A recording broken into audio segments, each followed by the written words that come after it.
Zindaba zesiNdebele esikubikela zona bunqopha ukusuka emzimkhulu we-SABC e-Auckland Park eJohannesburg. We understand that the President knew about the allegations against Minister Nkadimeng before he appointed her. Yachayisana imbono ngesenzo sikaMengameli uRamaphosa sokuhlela ngobutsha ikhabhinethi yakhe. We want to be able to say there's 12 months without load shedding. And in fact, when we get to that point, we don't even want to continue discussing about this thing of numbers. I-Eskom ithi inkwelede zabomasipalata ngizo ezizobabangela umraro wezemali kwa-Eskom. This includes Northwest, Gauteng, Free State, Mpumalanga and Limpopo. It is a heat wave with temperatures extremely high in most areas. Umtshiso obatshazwa amalanga la unomngozi omningi. Abantu abasele amanzi, abanye bathi kwamanzi layo awakho. We requested for a meeting. Up to now, we're still waiting for the availability of the leadership from their side. Unioni yabadlali isafu ithi izoyilwa beyithumbe yongabhadalwa kwabadlali imali yamabhonasi.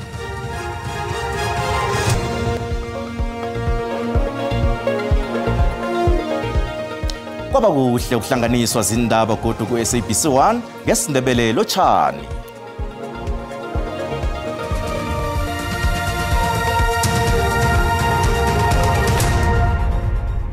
Usihlalo we-DA uHelen Zille ukholwa ukuthi uNgqongqoshe ophambilini wezokuthuthukiswa komthethosisekelo uThembisa Melane kufanele wanikelwe ilifa ekhethekileko. uZille uveze lokhu ngemva kokumenyezelwa kwamajuguluko ekhabhinethi lapho uSimelane anikelwe khona isikhundla esitsha sikaNgqongqoshe wezokuhlaliswa kwabantu. Kwathathwa uMamuloko Kubayi wazokuba nguNgqongqoshe wezokuthuthukiswa komthethosisekelo. uSimelane usemrarweni mayelana nemali ayiboleka eGundo World Solution ngesikhathi esesengumeyara wePolokwane. uMengameli Ramaphosa uhlatshwe kumi ngokwenza amajuguluko la. Abanye bathi lokhu kubuchapha. Njenganje uPhumzile Mgcina lisekela likaNgqongqoshe wezamandla nembaseli kuthi uJulian Madzika Chabalala abe lisekela likaNgqongqoshe wezemsebenzi. uCyril Ramaphosa umemezele amajuguluko wekhabhinethi izolwebusuku kungakalindeleki. Amajuguluko la azokuthinda kumbi uNgqongqoshe wezokuhlaliswa kwabantu uThembisa Melane othindekako ecaleni le-VBS. Nanyana kunjalo uZille uthi bekuqakathekile ukuthi uSimelane asuswe esikhundleni sezobulungiswa anikelwe ilifa ekhethekileko. We understand that the President knew about the allegations against Minister Nkadimeng before he appointed her as the Minister of Justice. So a lot of questions need to be asked about that, because as we know, the whole VBS scandal is still before the courts. Ekuthomeni komnyaka lo imibiko yaveza ukuthi uSimelane wafumana imali edlule esiqundwini semiliyoni yamaranda ekampanini ehlobene ne-VBS. Solo kwamhlokho inhlangano eziningi zepolitiki beselo zilila ngokuthi akasuswe esihlalweni. Ngokukhukhulamungu uSimelane uvele phambi kwekomiti yeParliament wayokuphendula ukuthi kuhle kwenzakalani. Ngemva kokuphendula imibuzo eParliament uMengameli wathi batsho usawuqalelela umbiko kaSimelane. I-Action SA ivule icala mayelana noSimelane ngensolo zokuthi ulimaze umthetho wokukhandela nokulwisana nezenzo zobukhohlakali.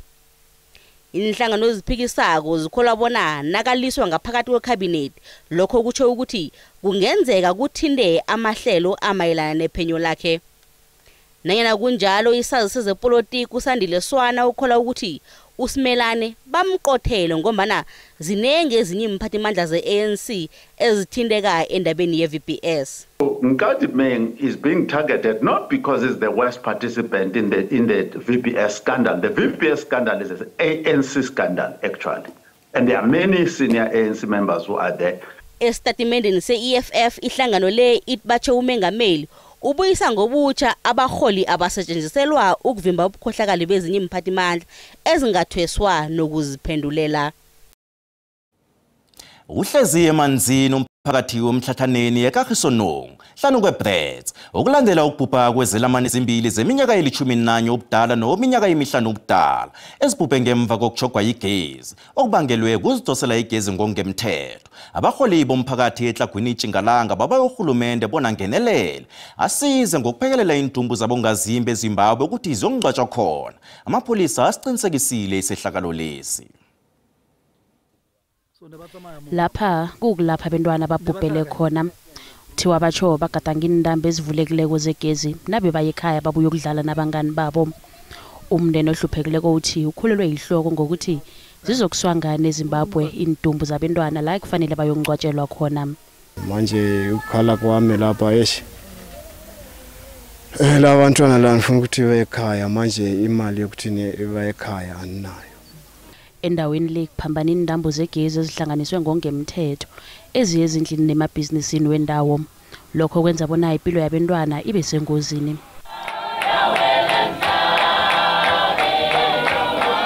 Amalunga womphakathi bekabamba ikonzo yesikhumbuzo sabantwana bathi izehlakalo ezifana nalezi zandile endaweni le kanti kuthindeka nefuyo. Kanti ngaphandle kokuthi indambo zegezi ezisithekazisa ukusebenza komthangalasisekelo wegezi zithungelelwe ehlangana kwemithi nemangweni. Abaholi bomphakathi bathi kubathwenya kakhulu lokhu kufanele kuthungelelwe igezi ngendlela efaneleko. We have paid for it. We have paid for it with the sacrifice of our own children. Amapholisa asaphenya. Police opened an inquest docket for investigation after the children were found with what appeared to be burn wounds. Kanti Eskom akhange itholakale bona iphawule ngendaba le. I-Eskom ithi inkwelede zabomasipalata ngizo ezizobabangela umraro wezemali kwa-Eskom. I-Eskom ithi indaba zemali zikhamba kuhle begodi bakhone ukulonga imali engange-16 billion yokusebenzisa idizili nakulinganiswa nomnyaka opheleleko. Ikampani le beyithula inembo layo lezemali langomnyaka ka-2024-2025 ekomitini yecala zegezi namandla eParlamente. U-Eskom uthi ibingathi yinto engenakwenzeka kodwa yenzekile. Ukugcina izibane zilayitile iinyanga ziqengqeleka kwaye ufuna zilayite de abemi boMzantsi Afrika badinwe kukubala. We want to be able to say there's 12 months without load shedding. And in fact, when we get to that point, we don't even want to continue to be discussing about this thing of numbers. It needs to be a normal thing that there should be no load shedding in our country. Le nkampani enkinkisha umbane ithi izimali zayo ziphucukile kodwa ityala lomasipala liubeka esichengeni ushishino. Uthi elityala kuqukwa elomasipala bambaxa likhula ngaphezulu kwe-10 billion yerandi ngonyaka. Because if it's not resolved, it is putting pressure on the tariff increase quantums that we will seek to do. It is putting pressure and undoing the positive impact of the reduction in the debt as per the National Treasury program that we're running. Isebe lombane namandla lithi liyaliqwalasela elityala. Is municipal support around Eskom debt and Eskom and their electricity business, which is a huge focus of our ministry going forward, because obviously if we allow local government to collapse, the entire country will collapse. Amalungu eParlamente akugxekile ukulibaziseka kokuthunyelwa kwemaxwebhu ezimali ale nkampani eParlamente. Dingululama Matya wendaba ze-SABC eParlamente eKapa. Ikhotho ephakemeko yePitori izwe ukuthi akunamniningwana yebhanka eveza ukuthi uKelly Khumalo wabhadela umunye wabasolwa bona abulala uSenzomeyiwa. Nanyana kunjalo umphenyi ophambili ecaleni leli uBongani Gininda utshele ikhotho ukuthi uKelly yena basamqalile naye kumphenyeni. Kodwa ikhotho ilitsho yalibuyelela lokuthi angekhe imbize uKelly Khumalo bona azokwethula ubufakazi.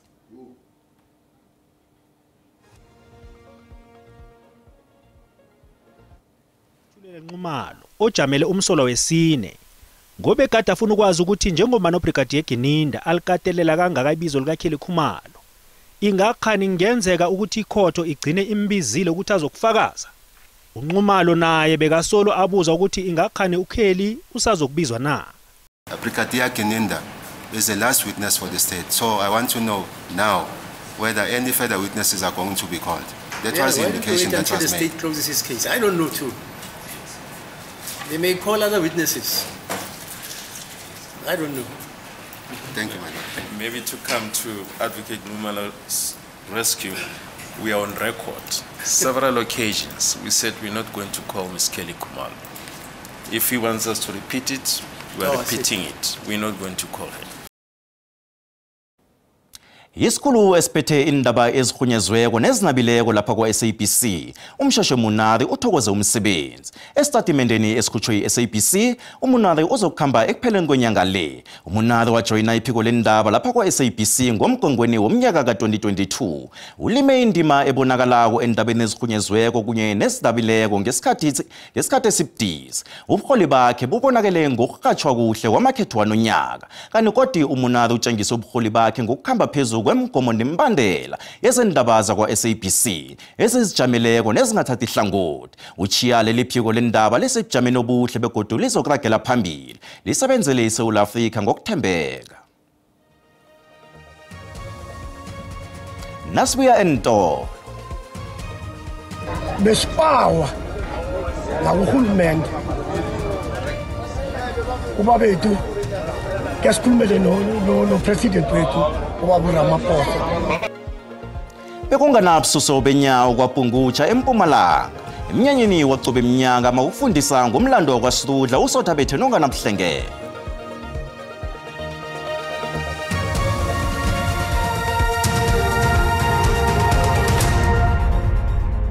Indaba zisekhona lapha nazikuphundileyo uyazithola ku YouTube, SABC Plus, TikTok, X na ku Facebook.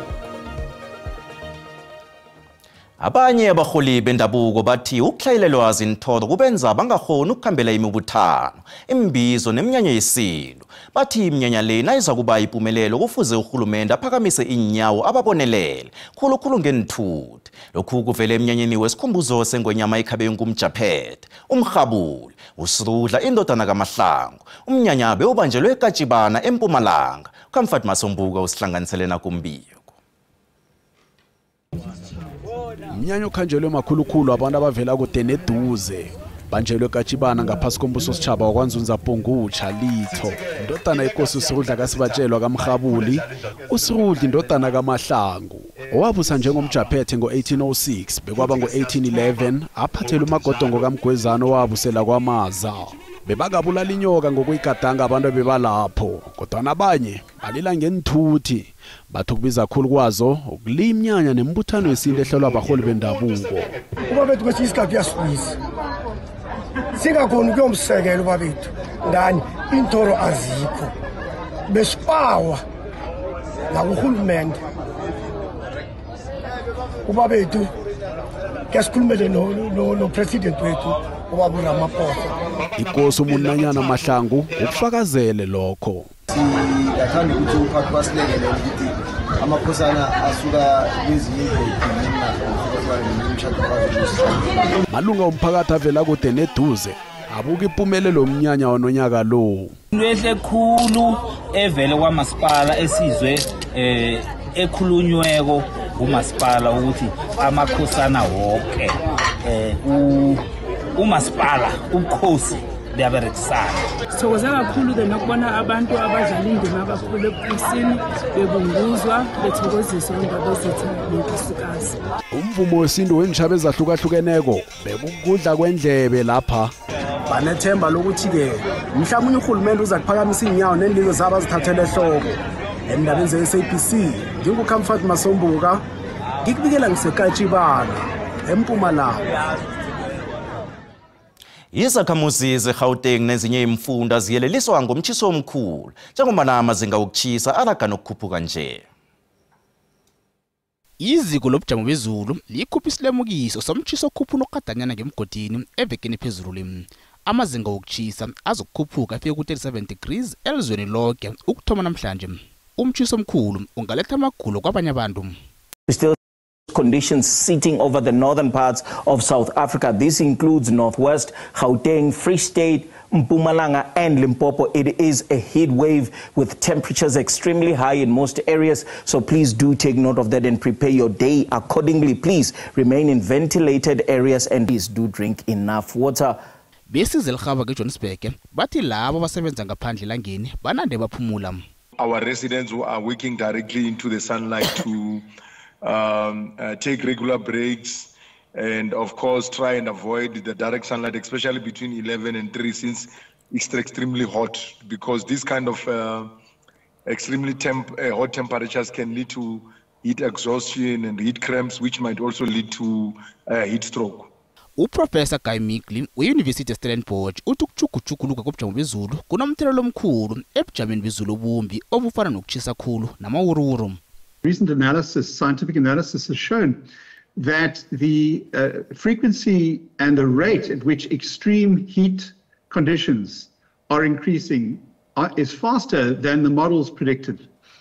And we're not quite sure exactly why, but this is a very worrying trend that is coming out of the scientific literature. It shows that the models predicted warming relatively accurately, but the extremes they've underestimated.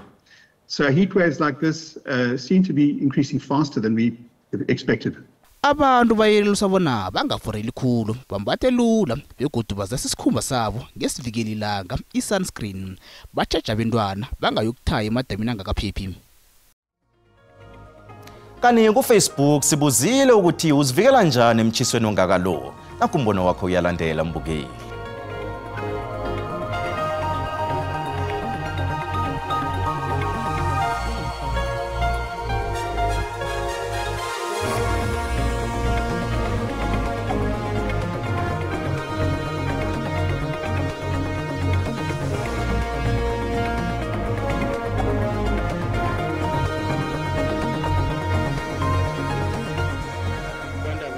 Zelanga basela amanzi amaningi.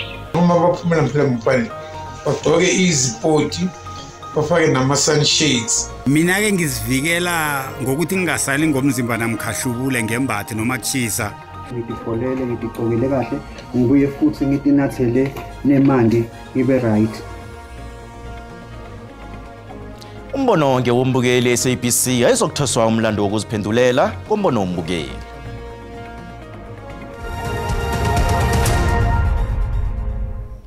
Ezimali iranda lehlile nalilinganiswa nezinye imali ezinkulu.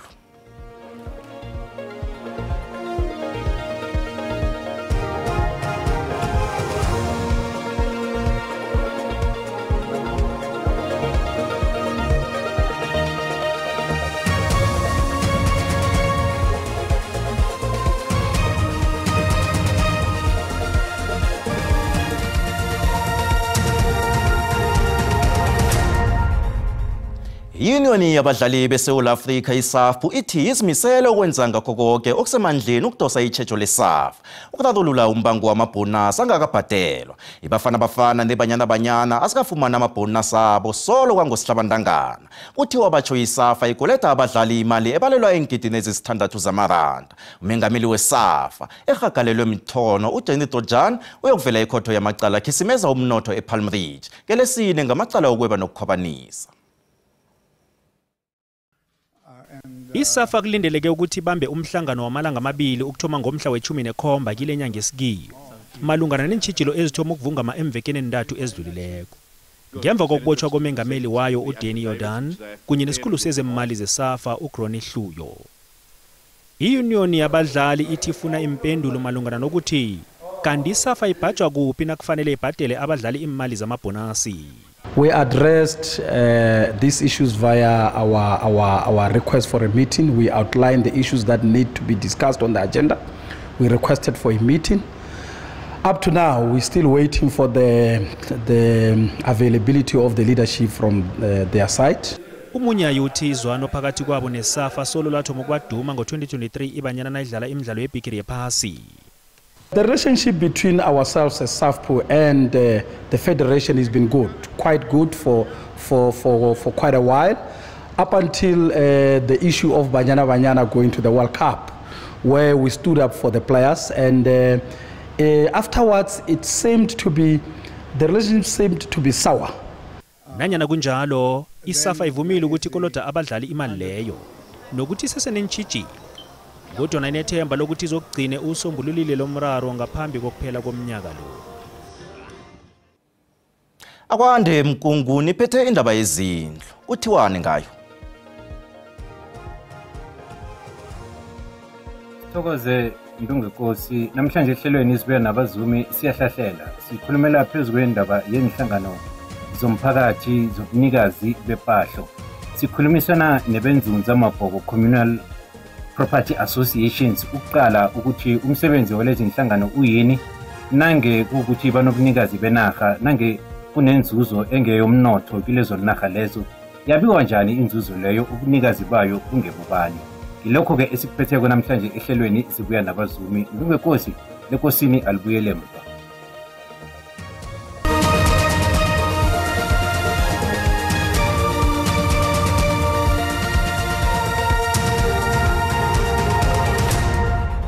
Thokozile Dumako, lotshani ekhaya ngelesithathu siqalela vele ubujamo bezulu ukuthi bunjani na. Nakhe amakhaza achidela ngale ngeKapa lodumo uthina uthi uyaqala ke ngapha kunamathuba wezulu alinganiselwa ku-30% endaweni ngapha ngeMpumalanga Kapa nangale ke endaweni ze-KZN kancancazana ke nangale ngeMpumalanga neGauteng. Sasa athi ukuqina amathuba wezulu nekungwe ebonakalako kileza ndawo zangapha ngakuBodebeni yeniyelele nge-60% ke amathuba wezulu ukuthi ke endaweni zabo Gauteng nge-30% nalapha eCape Town nge-30% atholakale. Sithole lapha ke isilemukiso semjijo eDumakumbi ngaleke ngeKZN nakusasa kusesenjalo ke kanti ke nomlilo ke wemango ongabakhona ngenxa yomchiso nomoya okhona lo esiubonako kanti ke izulu lona ke liDumakumbi ngale ngeMpumalanga Kapa. Nasithi siyaqala ke umchiso omkhulu oyeleliswa ngawo lo ukuthi usele amanzi. Siyasuduka ukwazi ukubona ukuthi anjani amazinga okuchisa. Sithome ngapha ngeGauteng phezulu lapha ePitori nge-38 kanti ke boFereenageng nge-35 eLimpopo chisa khulu lapha eMusina nge-44 Phalaburwa nge-40 ukuthi ke iMkopane nge-37. Sokucalela lapha isifunda seMpumalanga ukuthi ngakhani khona ke kunjani.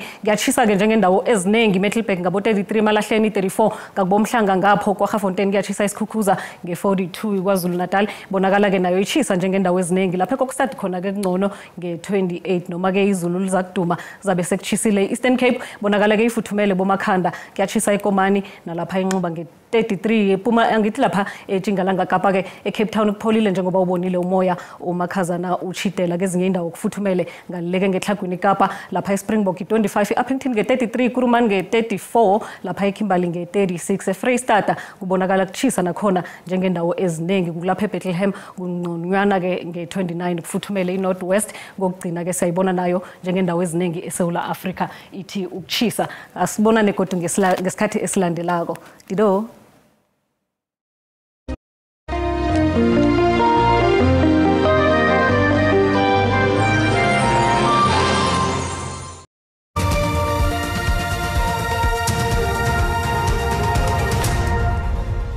Namhlanje kulungile asihlanganeni ngokuzako. Sikhona indaba zeSiswati kusasa. Lukho Bongile.